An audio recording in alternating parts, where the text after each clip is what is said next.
This is the room tour of our place in Chilas where we spent the night. So here's the room, all messy.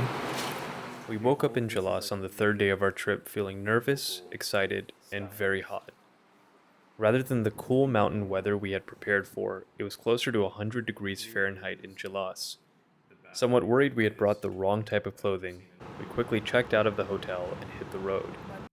Chilas sits at the intersection of the Karakorum Highway, commonly known as the KKH, and the Naran Highway from Babusar Top.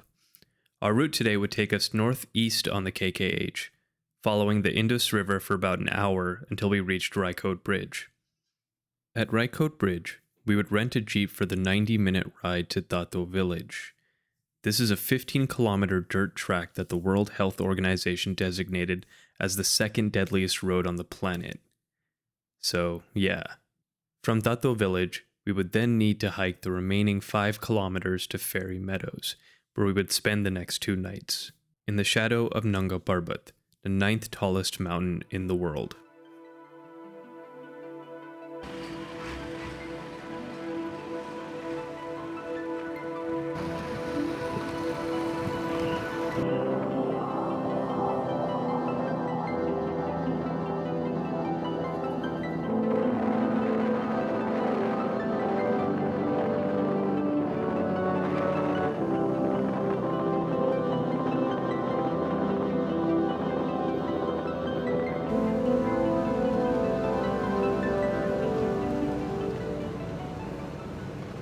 As soon as we got to Raikot Bridge, we quickly rented a jeep for ourselves, which can set you back between 7,000 and 9,000 rupees depending on your luck and your negotiating skills, and we took off.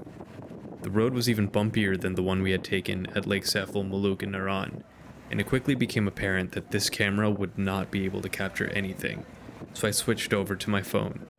This rocky dirt road and mountainside was a far cry from the magical fields and forests we had imagined, and I was starting to wonder if maybe Fairy Meadows wouldn't be what I had expected at all.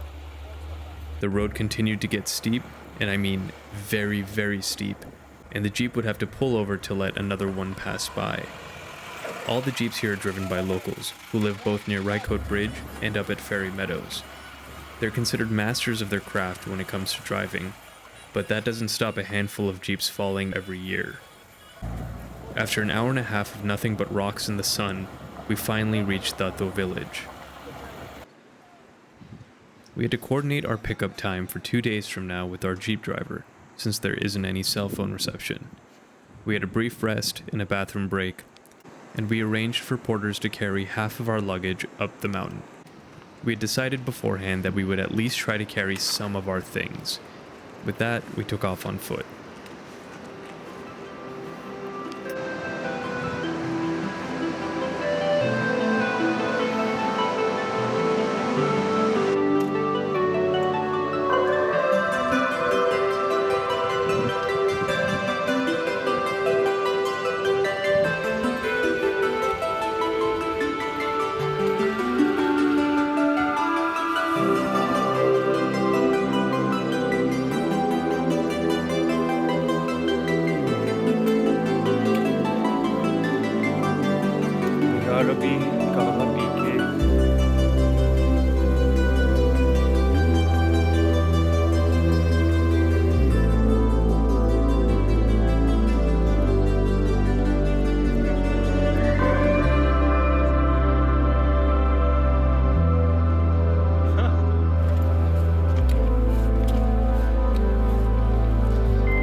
The hike was much more difficult than we had anticipated, and we saw a lot of people opting to take donkeys and horses up instead of hiking. Luckily, it was overcast and cool, and we were able to reach Fairy Meadows on foot. It seemed like the landscape was changing every few minutes, and by the time we got to the meadows themselves, it was looking a lot more like what we had imagined before coming on this trip. I'm good. We finally reached our lodgings for the night, Greenland Resort. The owner of the hotel had accompanied us all the way from Raikot Bridge back up. The hotel was idyllic and peaceful, exactly what we wanted to see and experience in Fairy Meadows. Exhausted from the journey, we spent the evening washing up and resting. Oh, and of course, taking in the view.